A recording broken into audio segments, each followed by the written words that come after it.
We are going to be testing the accuracy of the D'Addario clip-on guitar tuner alongside with my Strobostomp HD by Peterson. So this is setting for the equalizes like a chromatic tuner, so it doesn't add any sweetening tuning. So I'm gonna look at the D'Addario tuner first. Make sure I get that in tune. Then I'm gonna look over to the Strobostomp. So yeah, it's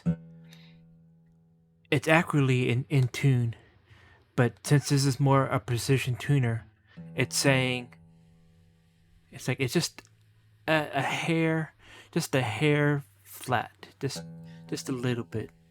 So D's in tune on the D'Addario. It's saying it's just a little flat. But see how it's going slow. That means it's so close. But often what really matters is intonation. So we're gonna use the G string.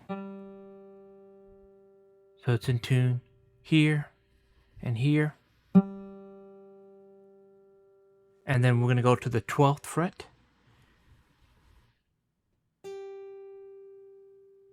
It's in tune on the Strobostomp and the D'Addario, so that the intonation is good for that particular string.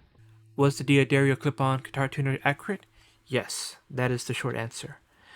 So no matter what you're going to be doing, you're just going to play at a show, or you're just playing at home, or you're just a beginner, something very simple to use that you can do to tune your guitar.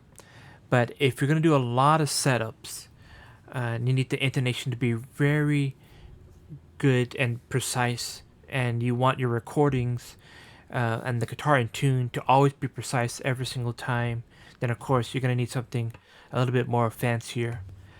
But even then, it would still be close enough just for everyday use. And plus, it's a lot portable and lightweight compared to the Strobostomp, which does have some weight compared to how light this is.